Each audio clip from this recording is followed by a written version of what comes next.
Everyone warned me about the AlienQueen long before I ever saw her. They warned me in hushed voices in the barracks, over half-empty cups of recycled synth coffee. They warned me through classified briefings filled with redacted footage and static blurred screams. They warned me with statistics, entire fleets gone silent, ambassadors returned broken or not returned at all, planets that bent the knee and never stood again. Do not meet her eyes, they said. Do not accept her summons, they said. And whatever you do, they said, do not let her choose you. But warnings are easy to give when you've never stood where I stood, on the threshold between species, history, and something far more intimate than war. I was never supposed to meet her. I was a linguist, not a soldier. My assignment aboard the Axiom's Reach was meant to be simple. Decode intercepted transmissions from the Karzun Dominion, the most feared alien empire humanity had ever encountered. The Dominion didn't conquer through brute force alone. They conquered through submission, through something their enemies described as reverence, devotion, and in some cases, worship. At the center of it all was their queen. They called her Virelia. No one could agree on what she truly was. Some reports described her as a tyrant god, others as a psychic parasite. A few, disturbingly, referred to her as a savior. All accounts shared one detail. Once Virelia claimed you, you were no longer entirely your own. The Dominion demanded negotiations after decades of Cold War skirmishes. Humanity, exhausted and outmatched, agreed. A delegation was assembled. Generals, diplomats, scientists. And somehow, against all logic, my name ended up on that list. Because she listens, my superior told me, eyes darting away from the viewport. She doesn't respond to threats. She responds to understanding. And you're the best we have. That should have terrified me. It didn't. Not yet. The first time I saw the Dominion capital, I understood why entire civilizations surrendered without firing a shot. The planet, Jakareth, glowed like a living jewel. Vast crystalline spires rising from oceans of bioluminescent mist. The city wasn't built so much as grown, its structures pulsing faintly, as if breathing. Our ship was swallowed into an organic docking bay that sealed behind us, with a sound disturbingly like a heartbeat. The air felt aware. Every step through the corridors set my nerves on edge.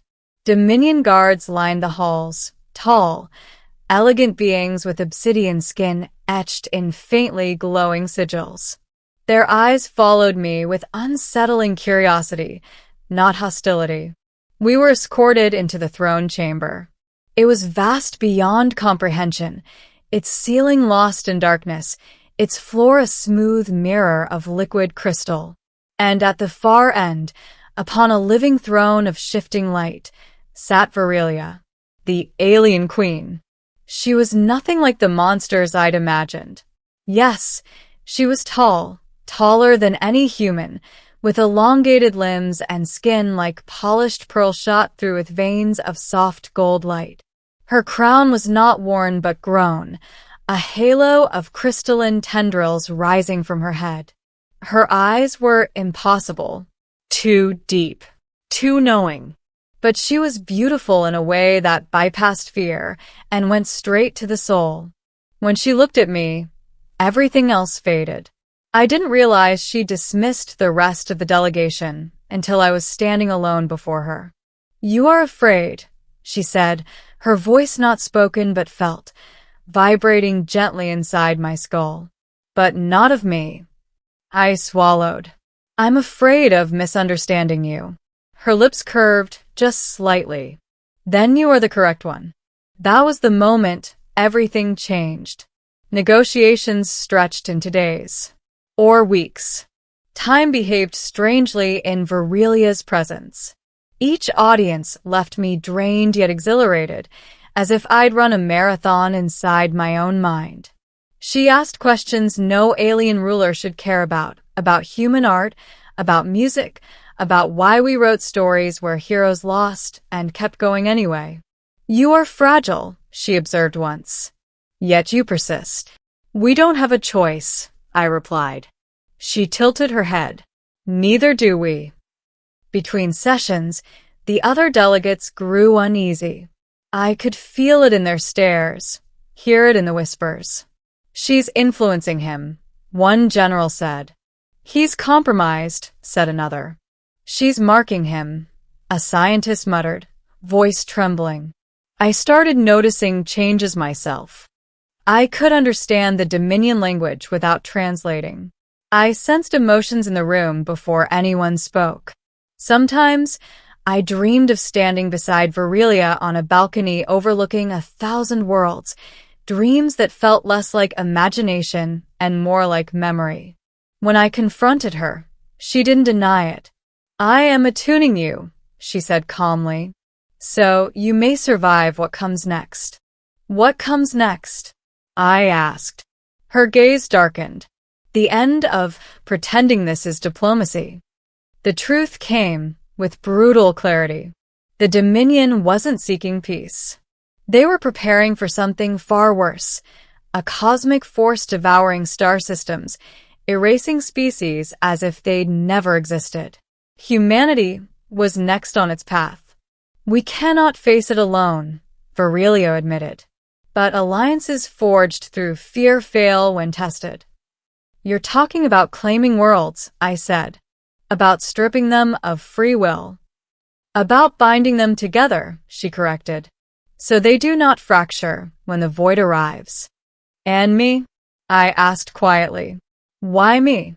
She rose from her throne, descending until we stood face to face. Because you resist me, she said, and still choose to stand here. Her hand hovered near my chest, warmth radiating from her palm. I need a bridge, she continued. A voice both our peoples will trust. One who is claimed, yet remains himself. Every warning echoed in my mind. Do not let her choose you. I should have run. I didn't. The claiming was not violent. It was intimate. Virilia placed her hand over my heart, her forehead touching mine. Light flooded my senses. Memories not my own. The rise and fall of empires. The loneliness of immortality. I felt her burden. Centuries of ruling through necessity rather than cruelty. When it ended, I collapsed, gasping.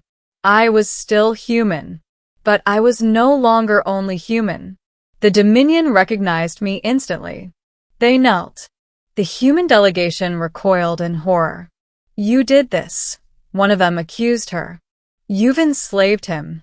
Virilia looked at me instead of answering. Have I? I searched myself, my thoughts, my will. I could still say no. I could still leave. But I understood now what refusal would cost. No, I said finally. She didn't. The room erupted in chaos. Returning to human space was worse than any battlefield. I was interrogated, isolated, dissected psychologically and neurologically. Some wanted me executed. Others wanted me studied. A few, quietly, wanted me to lead. Through it all, Virilia's presence lingered at the edge of my awareness. Not controlling. Waiting. The void arrived sooner than predicted. Stars went dark. Colonies vanished. Fleets were torn apart by something that didn't hate or reason. It simply consumed. Humanity stood on the brink. And the only force that had ever survived the void was the Dominion. The vote was unanimous, even among my harshest critics. I was sent back as humanity's representative. As her claimed, the final battle wasn't a battle at all. It was a binding. Virilia and I stood at the nexus of a coalition spanning dozens of species. Through our connection, minds aligned, fear steadied, chaos shaped into purpose. The void pressed against us like an endless scream, and broke upon unity it could not unravel. When it was over, galaxies breathed again. The cost was staggering. The reward was survival. Now, years later, I stand beside the AlienQueen as equal, not subject. Worlds still whisper warnings about her. They should. Power should always be questioned. But they also whisper my name, with hope. Virelia once asked me if I regretted letting her claim me. I told her the truth. Everyone warned me about the AlienQueen. They were right too. But they never warned me about what the universe would become without her. And without the choice I made, the universe did not return to what it was.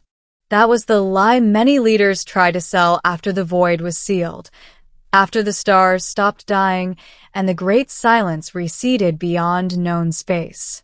They spoke of normalcy, of rebuilding, of going back to old borders and old fears. But there was no going back. I knew that the moment I felt Virelia loosen her presence within me, not retreating, not abandoning, but changing.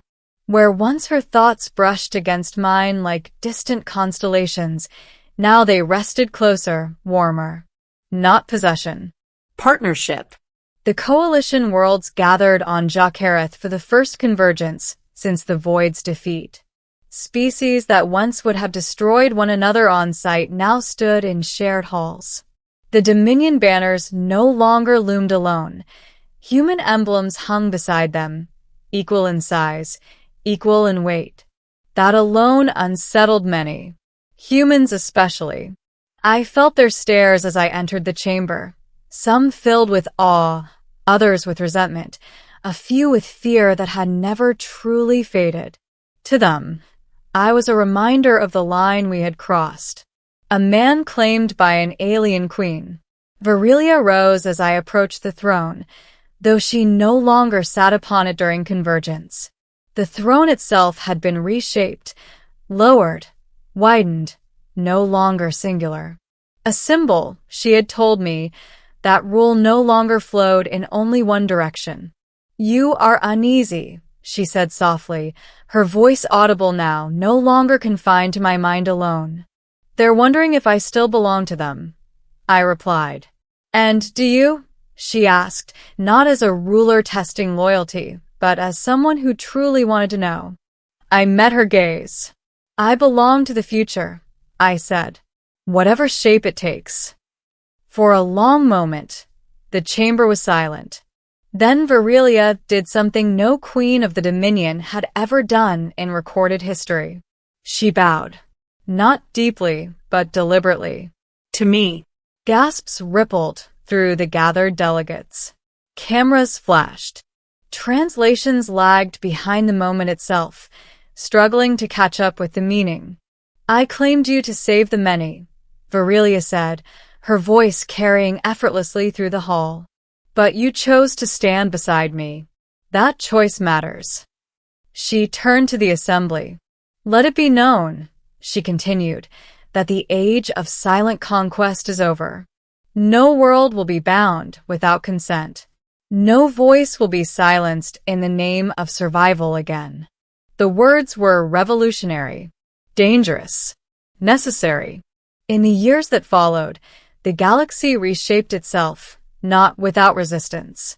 There were rebellions, splinter factions, worlds that refused unity and paid the price in isolation. Humanity struggled most of all, torn between fear of losing itself and pride at standing at the center of something greater. As for me, I aged differently. Slower. The claiming had altered me in ways no human science could fully undo. I would outlive generations. I would watch cities rise and fall while my reflection barely changed. At first, that terrified me. Then I realized I wouldn't face it alone. On quiet cycles, Virelia and I would stand on the balcony overlooking Jakareth's glowing oceans. Sometimes we spoke of governance, of strategy, of threats yet unseen. Sometimes we spoke of smaller things. Human stories fascinated her most. You tell tales where heroes suffer, she once said. Why do you find comfort in that? Because suffering doesn't erase meaning, I replied. It proves it. She considered that for a long time. I once believed love was a weakness, she said finally. Now I see it is a bond stronger than domination. She did not touch me when she said it. She didn't need to. History will argue about us, about whether the alien queen manipulated humanity or saved it, about whether I was a bridge or a betrayal, about whether the price we paid, shared minds, shared fate, was too high. But history is written by those who survive. And we did. Everyone warned me about the alien queen. They warned me she would claim my will, my future, my soul. What they never understood was that she gave me something in return. A universe that lived. A voice that mattered. And a choice, one I would make again, even knowing the cost. Because sometimes the most terrifying thing in the galaxy isn't being claimed. It's standing alone when the darkness comes. Milky Way.